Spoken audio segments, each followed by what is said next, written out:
The Unsettled Podcast is a presentation of the American South Consortium, a multi-year partnership of the Wadsworth Atheneum Museum of Art, the Columbia Museum of Art, Mobile Museum of Art, and the Montgomery Museum of Fine Arts as part of the Art Bridges Cohort Program. This innovative cross-regional partnership explores new ways of interpreting art in the American experience through dynamic exhibitions and an array of complementary public programs.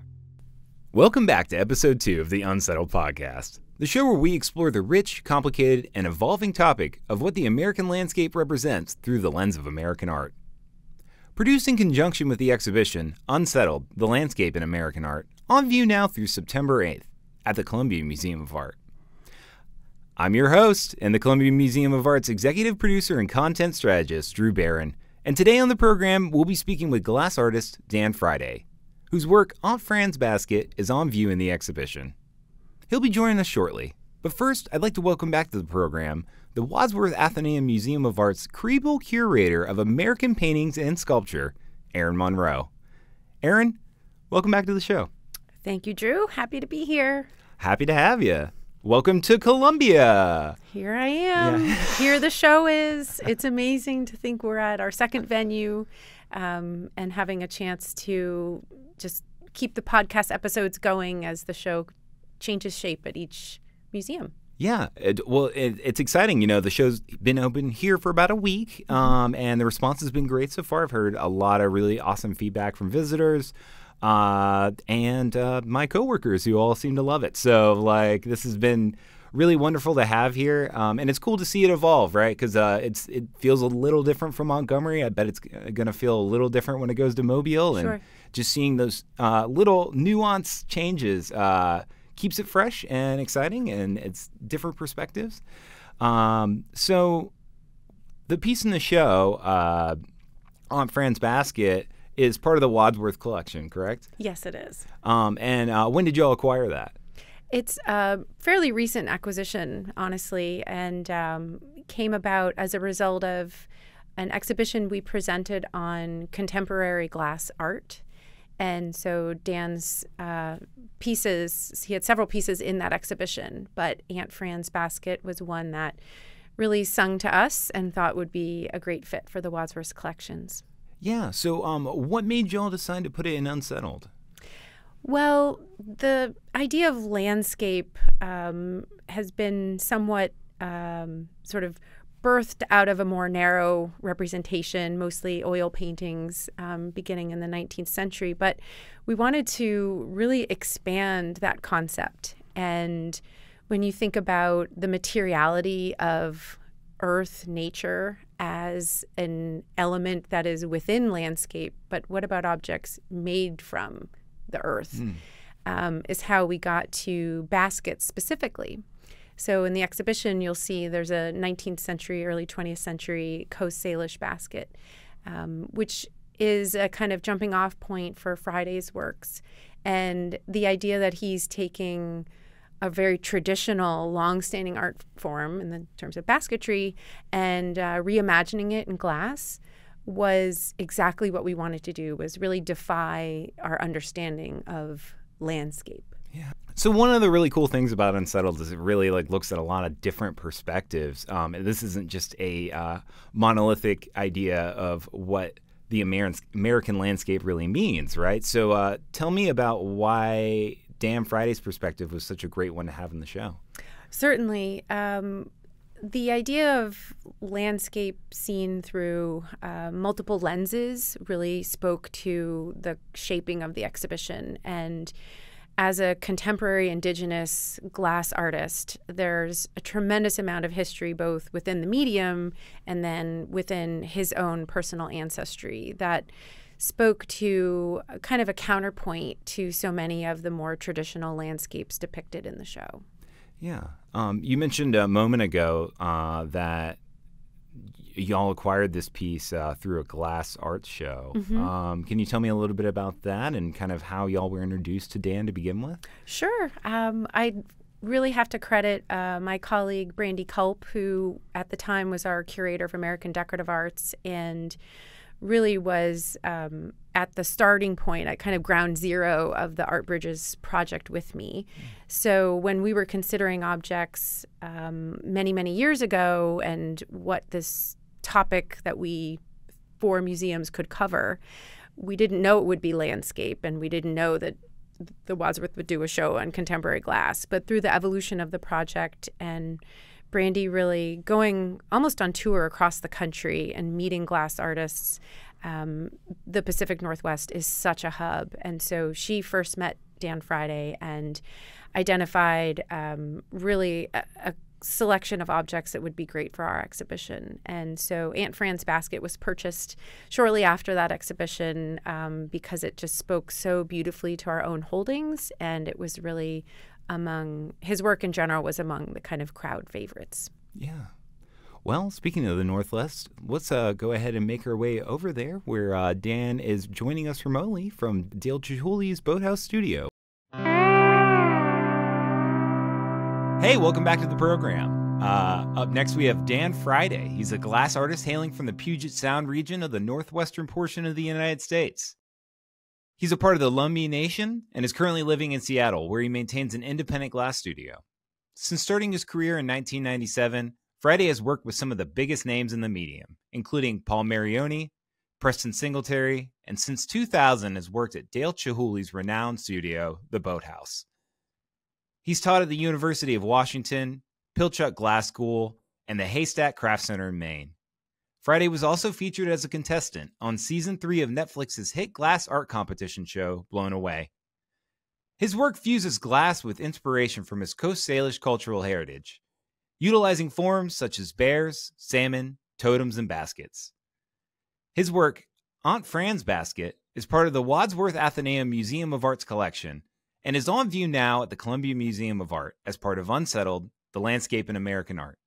And now that I've said art 3 times in one sentence, Dan, welcome to the show. Hey, thanks, Drew. Nice to be here with you. Yeah, thank you so much for taking the time and joining us today. We're really excited to have you. Let's just kind of dive into it. I've been doing quite a bit of research on you. Just, dive in all over Google, anything Dan Friday, clicking on every link. Luckily, I still have a working computer after that. Yeah, I don't believe any of that stuff you hear is not true. Well, one of the things I heard, a little birdie told me that your grandfather was a totem carver and that your grandmother was a basket weaver. Is that correct? My grandmother was an artist. My Aunt Fran was not typically my auntie, but in our community, everybody that's older than you and related to you is kind of, or, your teachers. Aunt Fran is kind of the venerable auntie of the Lumbee people. Yeah. So I take it you worked with your hands a lot growing up. Yeah, absolutely. That was just kind of something, that was just the way we did it. We didn't have a TV growing up. And at the time, I would have told you how my mom had failed us and it sucked being poor. But now in retrospect, I'm really grateful for having a hands-on childhood.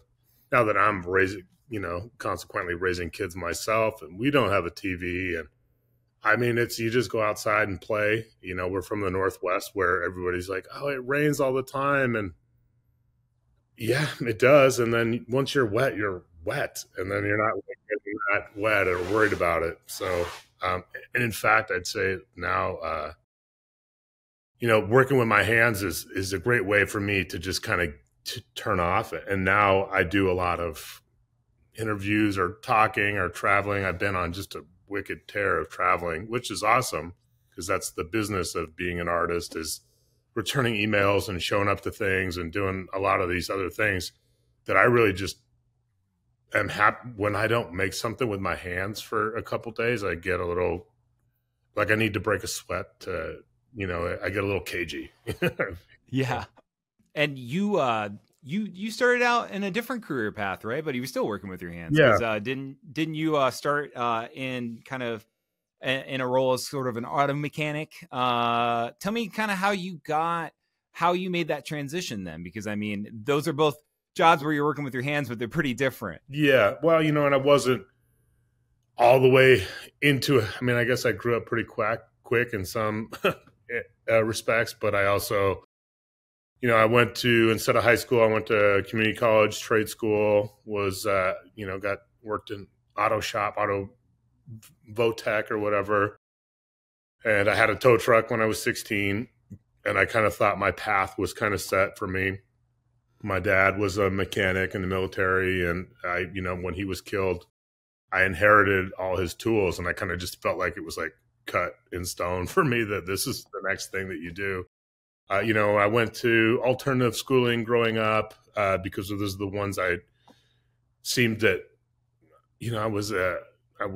I had a hard time in school growing up. So those were the ones that kind of accepted me, the ones with more art leaning and hands-on. I got into ceramics, and, like I said, a lot of my family had been artists, but it didn't seem pragmatic because I was not completely taking care of myself when I was 16, but I was like, if you want shoes, you better get a job. So I had a job working since I was about 13. And, the path in working for cars, I just pretty much entered the workforce pretty early. And I had been working, but I was still pretty young when I saw glass. I was about 20 years old. I was stopped by a glass factory, and I'm like, you guys make a living doing this? And it was such an industrial setting, that I was familiar with shops and stuff like that. I knew right away. I'm like, drop everything, course change. And, I was going to do whatever it took to get into working at this factory. And, when I was training to be a repo man, I just had this like premonition of like the guys I was working with that were these 50-year-old miserable bastards. I was like, I'm going to become one of you guys. This is horrible. And, that creativity of just making stuff with your hands for a positive, being productive.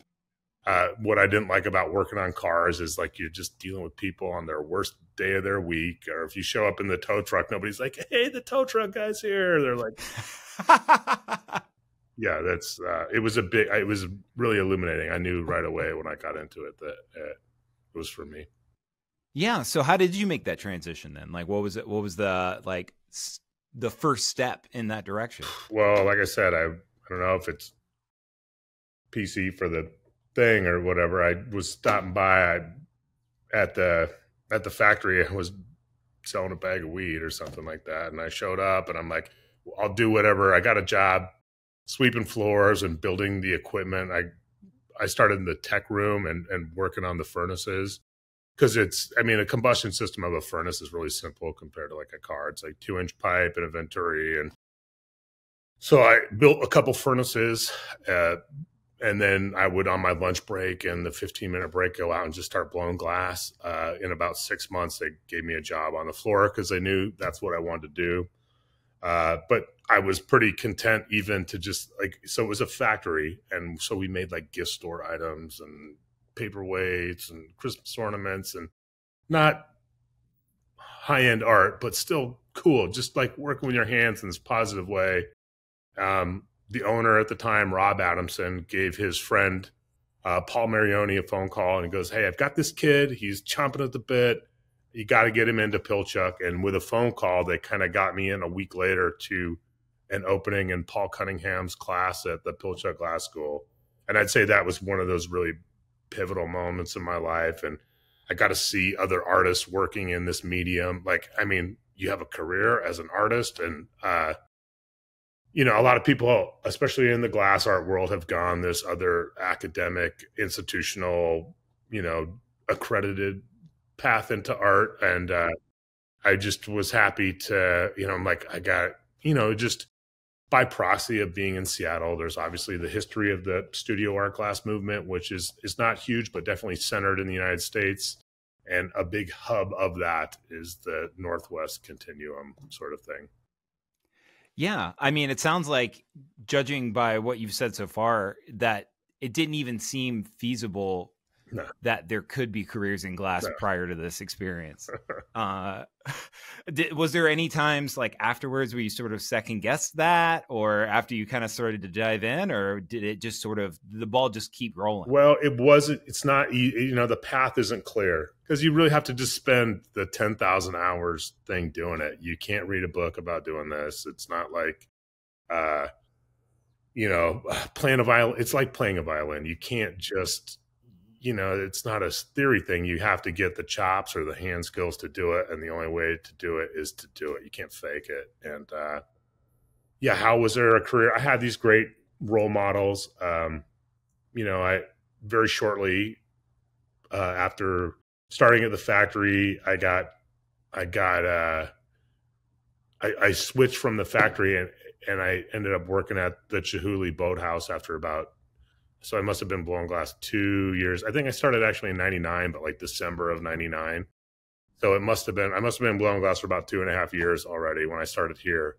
And again, that's just something that you can't learn a lot of this stuff in the university, especially working with somebody like Dale, who's like, he really is a figurehead in the medium and in Coast Salish art forms or anything where you have this old world, like apprentice and master sort of thing. Like, you need to you can't fake the hours. You got to put in the time. And then the things you learn from somebody, we call in Coast Salish community, we call it like a sit beside art. Like you work with your elders, you learn from your elders this thing. And the only way to do it is to sit down next to them and kind of go through the motions of their process and assist. And, a lot of the things, I picked up a lot of technical skill here, but Dale has been really generous and supportive of my career. When I have questions, there's just a lot of things that I couldn't,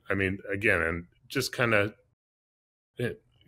stumbled into it, just being in Seattle by proxy of being here. Some of the best in the world are right here. Paul Marioni is another person that kind of told me what I needed to hear when I needed to hear it. And when he could have turned his back on me and it would have been prudent, because I was still a little wild and gamey when I came into the glass world. And,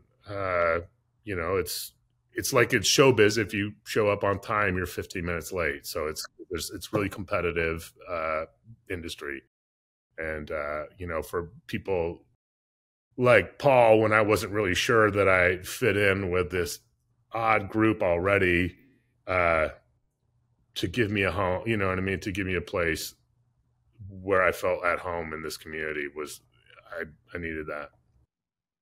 Yeah. It sounds like based on not only what you're saying now, but a few things I've read that you've been quoted saying, one of which is that the glass community is a small, tight-knit, worldwide community. It seems like even though our global perspective is very large, like there's only so many people really working in this field, and it does seem like there's a bit of camaraderie around that. I was creeping on your Instagram and saw that you were just down the street from me over at the Penland School of Craft very recently. Yeah. I also saw that you were in Japan very recently. Yeah. Have you noticed any cultural differences in the way that people approach glass art, like in different regions? And are there any around where you are that you think you incorporate into the work you're doing? Oh, absolutely. I think, it is a global tight-knit community, and that's great for a lot of reasons. If I don't know you directly, it's like this 1 degree of separation. I can just make a phone call. I'm like, who's this person? And, somebody you work with. I always tell the young bucks coming up, I'm like, listen, I've made all the mistakes, and don't burn any bridges in this industry, because it's, like I said, your word is bond. You don't get away from that. But again, it's a really supportive community. I can get a couch to sleep on or a bed, anywhere, like, hey, I'm going to be prepared. Do you know anyone? Oh yeah. Boom.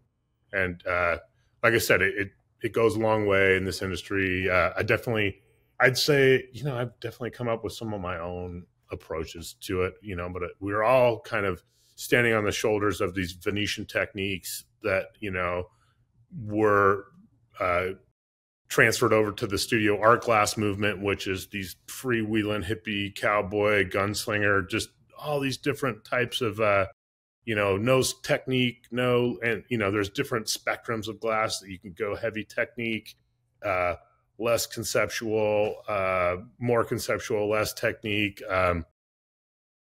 There's definitely like a Seattle style of like hot glass blowing that has, it kind of that I think has become a global style, but there's, definitely Eastern European influences. But yeah, the global community, in art's pretty supportive community, but glass, I find it to be just the nature of working with glass it's a team sport in a lot of ways. I tell people, like, these programs that I've started or work with, like Hilltop, or, I've started the native outreach program at Pilchuck. Glass has this unique ability to keep you in the moment, like not a lot of other things do. If you are not paying attention, you get burned or it breaks. It kind of commands your respect that way. And then you have to work with a team, which, as I'd say in my previous artistic experiences in ceramics, painting or drawing or whatever, you don't really communicate with other people about what you're about to do next. Whereas like glass, there's this dialogue with the team. It's not a collaboration, but it's a culmination of this group effort that is just a magical thing that a lot of times people see this finished product of studio made glass on a pedestal in the museum. But a lot of times the people that make it are just attached to it from the process. Like, it's such a satisfaction. Like the analogy I'll use a lot of, like being in a band, like we just had an awesome set, man, high five. And that feeling that people don't see that. And I think that there's so many people that have worked for Dale, people I know that are just pillars in the industry in my mind. And no one knows this guy's name, but is just like best punny ever, rock solid assistant, rock solid person, just maybe doesn't have an artistic vision. And our industry is just filled with those people. And I think that's what a lot of people just love, they find a home here doing that. So to switch gears a little bit, I want to kind of talk about the work that's in the show, in the Unsettled exhibition that we have on view right now, though it's not actually right now because I'm recording this ahead of time, but it will be on view by the time you're watching it at home. Cool. And the piece in the show is called Aunt Fran's Basket. Are you an aunt guy or an aunt guy? I'm an aunt guy, Yeah. I speak, I think we call them aunties where I'm from, but You mentioned earlier it's in reference to Fran James. Can you tell me a little bit more about like kind of who she was? And I know you said she was sort of a pillar in the Lumbee community. So can you just kind of give me a little bit of background about that? Yeah, Aunt Fran. She Chutapi is her name. Her government name was Aunt Fran, or Fran James. Fran James is her official name, not Aunt Fran, but she was like the venerable auntie of the tribe. Her son was the hereditary chief of the tribe, and we have a council and a chairman and a board. We have a tribal government, but she was a huge culture bearer. And her son also, Bill James Salit, he passed away about 2 years ago. They were Oxalas, or teachers for me, and big. Again, people like Paul Murray, said the right thing at the right time for me. And Fran James was, one of those little old ladies who, against the wishes of the establishment, kept the language alive. I don't know if there's any pictures. In my presentation, I have these pictures, and she's just a tiny little old lady, and she's weaving.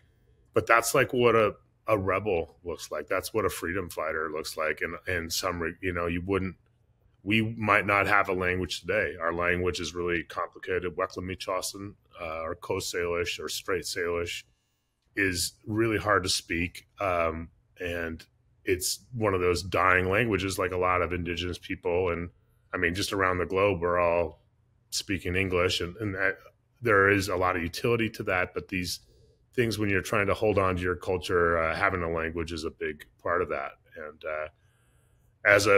I call her like a freedom fighter, when speaking the language was, illegal for them. Their ceremonies, their prayers, a lot of their traditions were made illegal.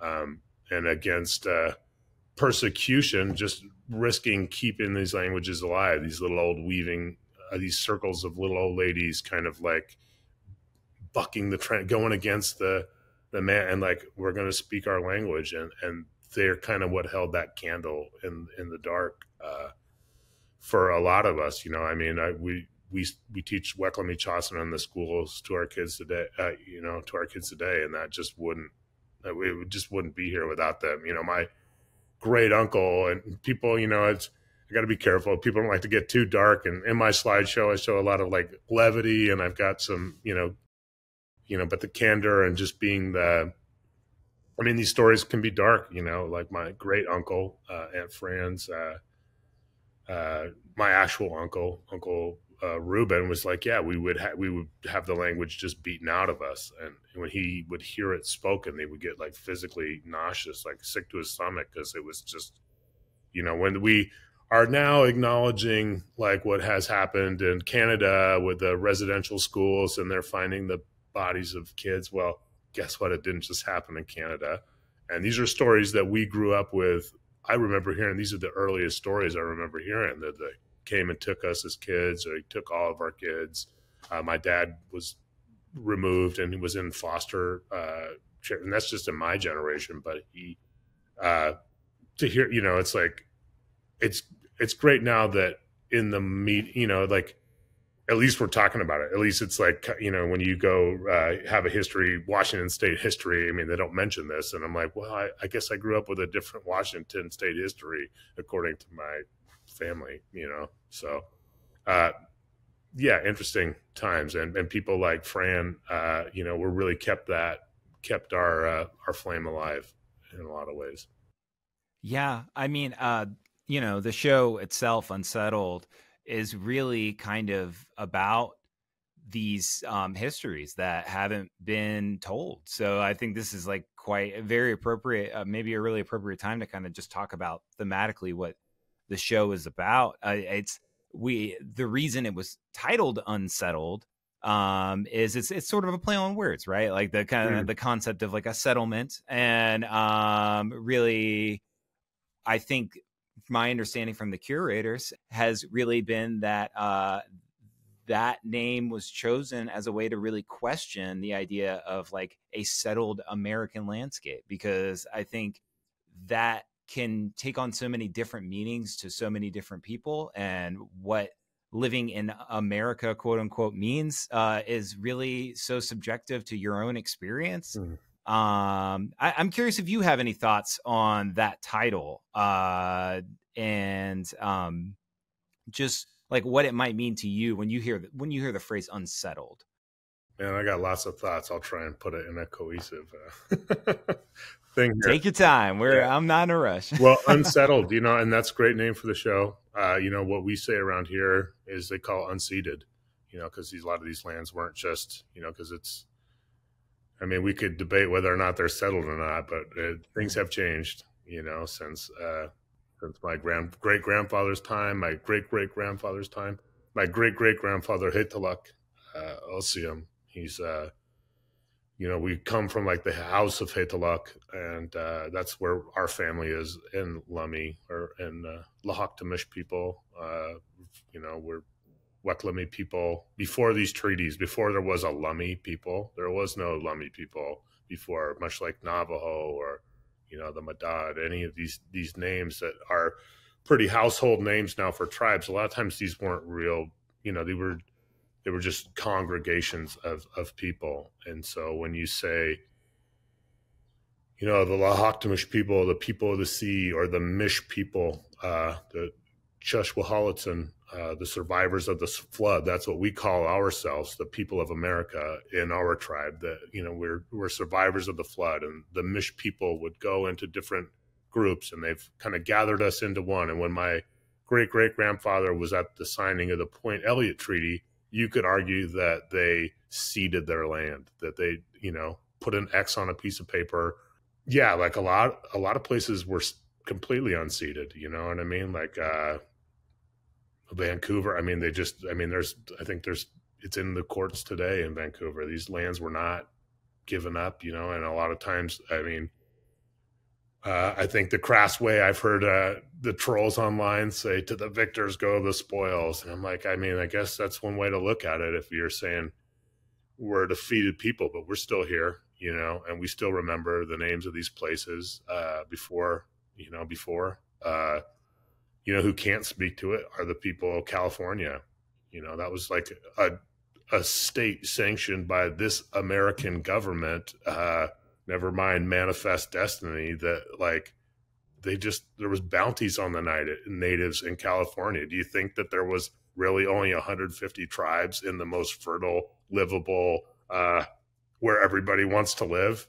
They were just absolutely executed and pushed out of their place. You know, and that was by decree of the government that still rules today.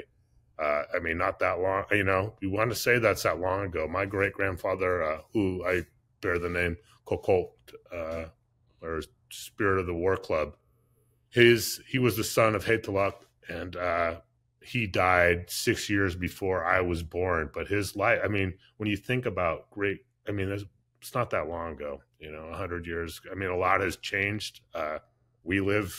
You and I are from the generation in this advent of the internet, where, you know, I don't know if you had an answering machine at your house when we were growing up, to fast forward to where we, you know, if somebody doesn't text me back by the end of the day, I'm like, I wonder why they don't like me anymore. And it's amazing how quickly that changed too, yeah. Right? Like within 5 years.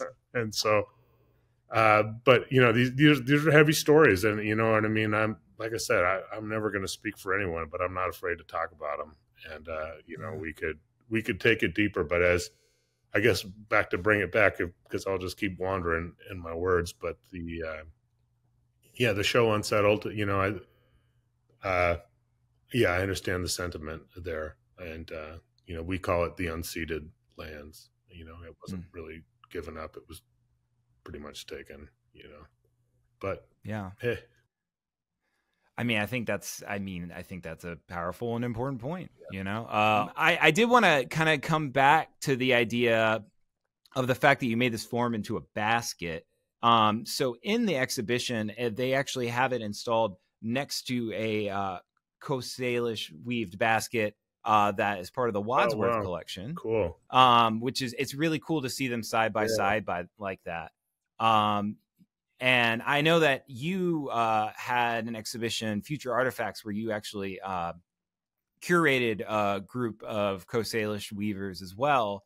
Can you tell me a little bit about the tradition and just your experience with it? And was this something, I mean, it sounds like you kind of grew up knowing this pretty well. So kind of from your perspective, what can you tell me about it? Well, I guess I have gotten a lot of inspiration from the weavers. Aunt Fran, the weavers, like I said, they're largely these little old, we have they say we have a matriarchal society or community, and that is really true. A lot of people are raised by their grandmas. A lot of people are you know, and it was not really uncommon to be raised by your grandparents in our community, and particularly your grandmother. And you know, these little old ladies, these freedom fighters, you know, these unassuming warriors, I mean, if you will, you know, and weaving is, you know, I make baskets, and, you know, it's crazy in this room. I don't know if this is like on photo, but these are some just amazing Coast Salish baskets right here.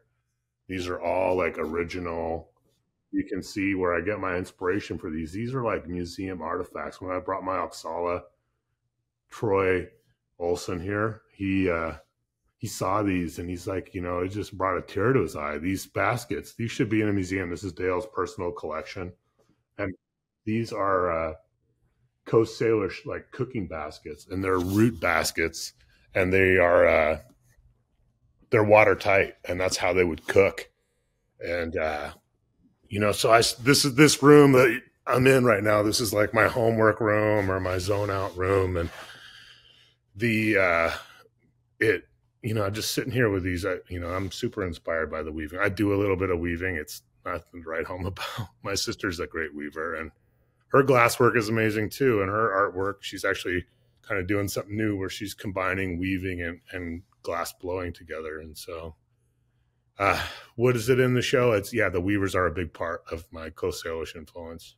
Yeah. I mean, it seems obviously Lummi culture is like pretty pretty heavily referenced in a lot of your work, aside from the baskets. I mean, I mentioned at the top of this, you use a lot of forms of like salmon, bears, totems. I did find an artist statement that you wrote for Full Circle Totem, where you said, my work is a contemporary representation of my culture. Is there something to the idea that like kind of breaking from tradition is also a way to kind of help preserve it, you know? And so I'm just curious, like, if you could kind of unpack your statement about it being a contemporary representation, and if you had any thoughts on that. Well, yeah, I mean, yeah, so the Full Circle Totem, you know, totem poles, totem is just kind of this blanket term. What we do, what we call them story poles, but the more well-known name is totem. A lot of times there's a story behind it. And, you know, there's 4,000 years of glass history, and there's thousands of years of native art, but it's made in this natural materials. So like I think the new part is the Coast Salish stories in this really historic medium, because you know, that's the intersection I think of my work is, you know, I've got this 4,000 years of, you know, glass history versus, you know, there's thousands of years of Coast Salish tradition that are not documented. You know, a lot of what we have was, we come from an oral tradition, and a lot of things weren't written down. A lot of what we've learned about ourselves as a community has been written down by people that were, you know, documentarians, or, you know, these first accounts. And so being able to tell my family's stories of Coast Salish history, of the weavers, of the reef net, of the totems, and, you know, like kind of some of our stories, that brings me, I mean, I feel like that's where I vibe. Yeah. I know you've been doing a lot of, you mentioned it earlier actually, but you've been doing these Indigenous student workshops at Pilchuck. Yeah. Does it kind of feel like you're sort of starting like a new set of traditions, like in terms of like inspiring that next generation to kind of take on this art form? Yeah, I mean, yeah, you know, that is, you know, a lot of people, I mean, I didn't get here by, you know, we've spoken about the team sport aspect of glass blowing. You know, every piece that's made in the office, you know, there's the name attached to it, and then there's like the 4 to 5 other people that help make it. And then just as an artist, like I said, I've referenced, I mean, I'm just selling it's just a little short-sighted to just mention Dale and Paul and Preston. And, you know, there's untold amount of people that have helped me get here, because it's such a, you know, you don't get here by yourself. I didn't get here by myself. You know, it's a lot of people, like I said, held the door for me, you know, and I'm trying to do the same. You know, these kids, I'm trying to find out what is the perfect balance for that, working with these kid programs. You know, I've worked for a couple. We were just at the Evergreen Longhouse this last weekend, and you know, the first one, it was really tricky when I first wrote this stuff, and kind of got like, I'm like, hey, look, literally, I'm your cousin. Send me your kids. We'll take them up to this camp, and no, we feed them, and they have a place to stay. And it's like, what? You know, it just was really kind of foreign, and now, but it is taken off, and Native people just historically have kind of used whatever is available to them for their work. Like the jingle dresses are made from like tobacco lids. You know, there's a pretty, whatever has been made available to them. But I think glass is one of those things. It just has a high cost of entry. It's really difficult and expensive and time consuming. And it takes a huge investment in the front. Like playing a, you know, instrument, like I said, the violin, it's like, you know, maybe after 5 years, are you going to somebody's recital and like taking the earplugs out? You're like, oh, okay. You know, and like glass is a lot. It just takes a long time to where you can ring the bell. And that's what I found, is that can be tricky. It's kind of an odd carrot to dangle. The first year, I couldn't get as many students as we just filled up 24 students in the last Pilchuck class, which is amazing. I think it's in its 6th year. Wow. The first year I brought, you know, kids from my reservation, Lummi, you know, before I reached out to everyone, no one called me back. I'm like, well, I can at least get kids from Lummi, and that wasn't easy either. I'm like, hey, cousin, come on, dude. And I got, we brought kids in from the Lummi Youth Academy, which is the nice way to say the foster program, and then some kids from the high school. So we got probably 10 kids, maybe, I don't know, give or take.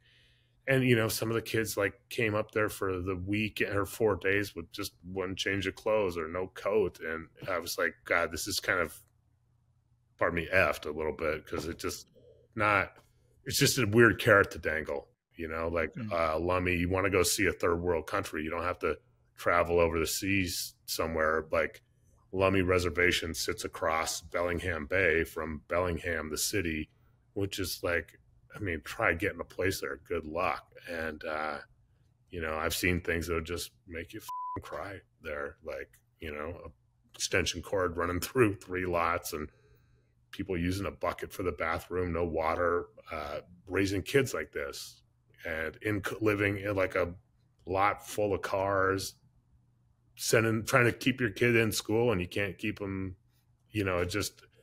so there's in last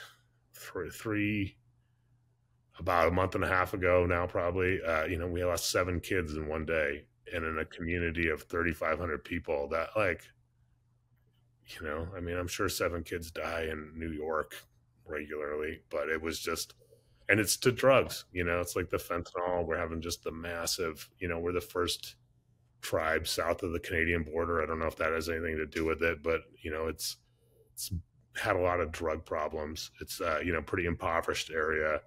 And so anyway, like working with all these other things that we're trying to combat when I'm trying to spread the word of glass is, we're talking about, there's a lot of things, and, I don't know.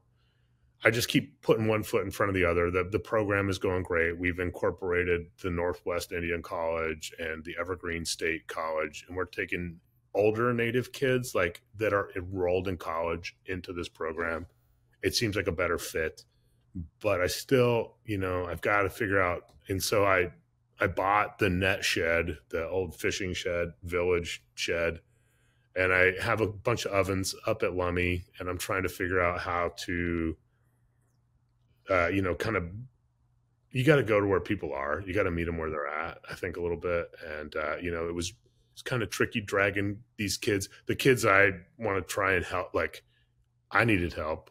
I've been in recovery for 15 years. If you would have met me, I think until I was about 33, I lived every day like I might die tomorrow, and until I got clean. And I had a loving home growing up, but I was on the street early, and I had a lot of, I just had a lot of these same hangups that these kids are dealing with. And in a lot of ways, art and glass have saved me. And I know it sounds corny. It's, I don't know if you're saving the world, but it definitely helped. It was something for me to hold on to when I needed to figure out how to have esteem and do like esteemful things. And, so, I'm long-term goals. I'm hoping to open glass fusing, because that's a lot more approachable as an entryway to glass, or lamp working kind of thing up at my place.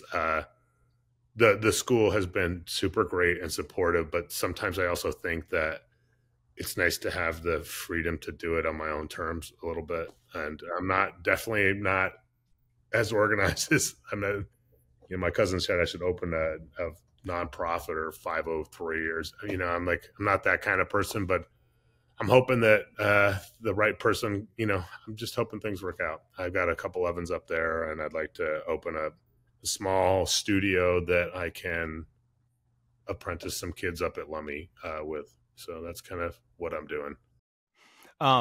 So you've been in Washington pretty much your whole life, right? Yeah. Sometimes I regret not having, like, there was a time in my life, like, if I had gone to Hawaii in my 20s, I would have totally like effed off and flip-flop life and done something different probably. But I have traveled quite a bit at this point, and every time I come home, I just am grateful to be from here. And I've got connection. My roots are here, and yeah, it's a pretty great place.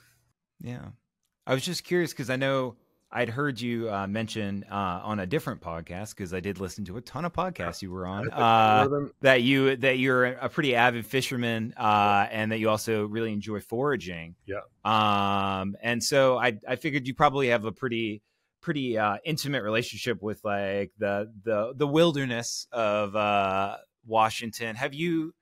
Has it changed in your life? Have you, and like what are kind of some of the big changes that you've noticed, like of the physical landscape? I mean, there's just so many more people. You know, I'm actual Seattleite, like born and raised here, which is so few. And not that that's a thing. It's just it's a beautiful city still. One of the coolest things about it is that you can, in 45 minutes, be out of it and be into, you know, it's kind of between two mountain ranges in like an interior, like the Salish Sea, the Puget Sound. There's rivers, and it's, you know, when you're talking about treaties earlier, it's like, it's just one of the last settled places. It's the West. And I grew up with loggers before, well, there used to be trees here.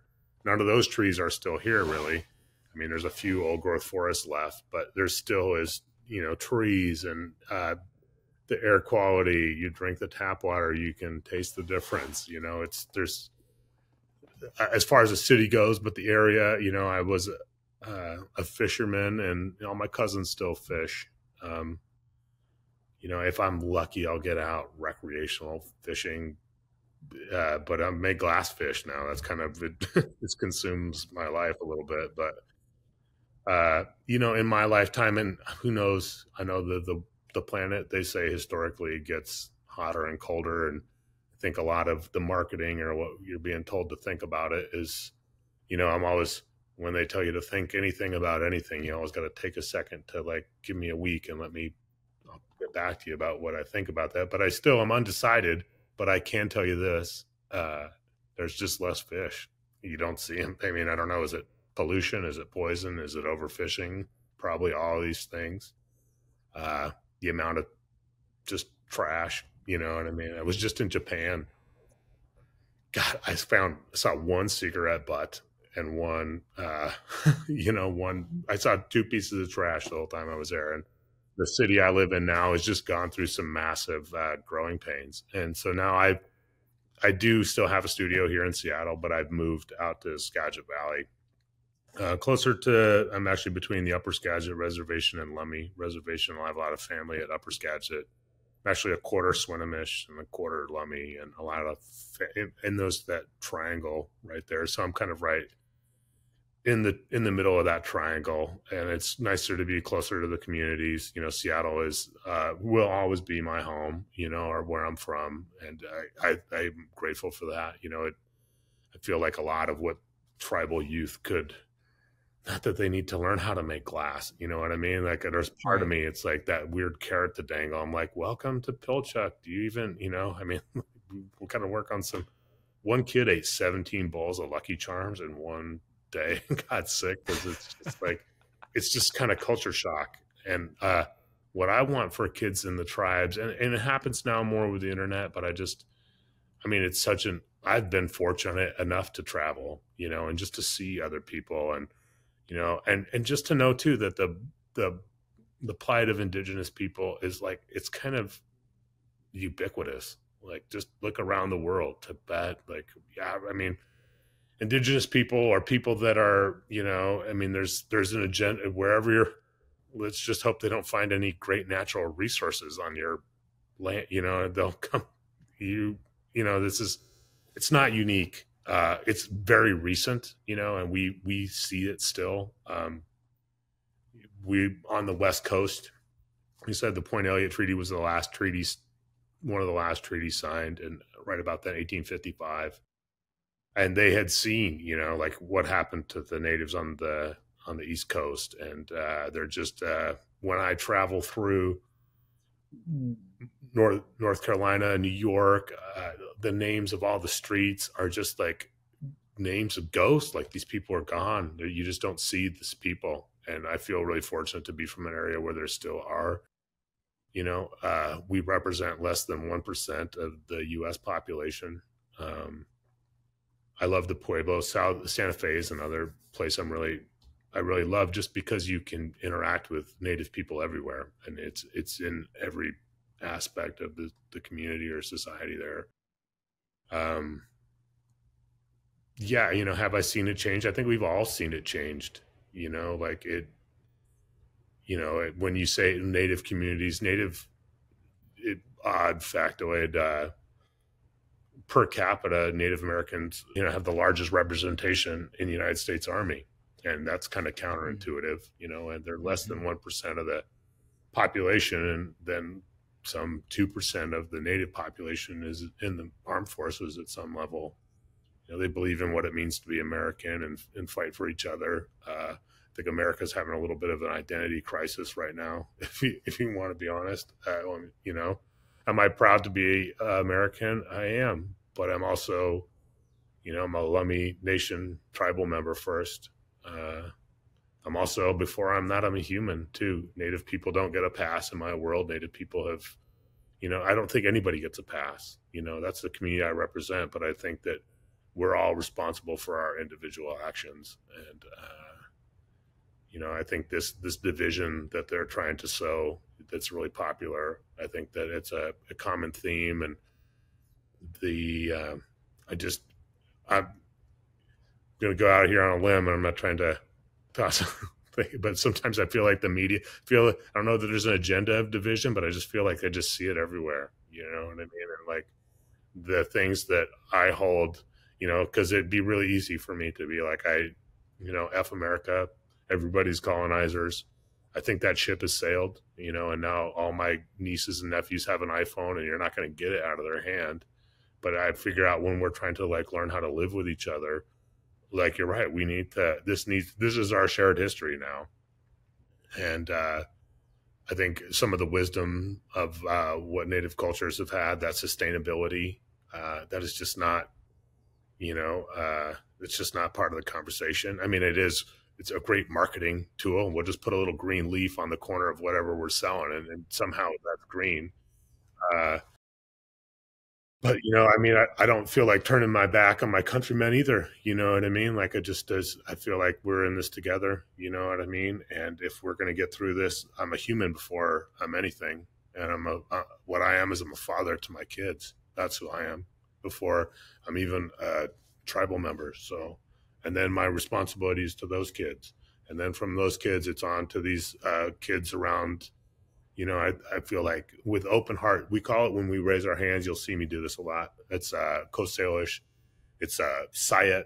It's with open heart, and thank you, or I hear you, or yes, I hear you, with open heart. And it's, I'm a big advocate of it because, I love a thunderous applause too, but it's just quiet and it's quick and you can do it without interrupting somebody. And that just about wraps things up for today's episode.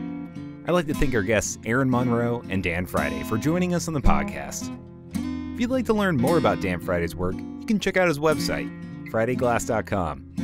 And don't miss Unsettled, the landscape in American art, now on view through September 8th at the Columbia Museum of Art. I'm your host, Drew Barron, and until we meet again, Sayet.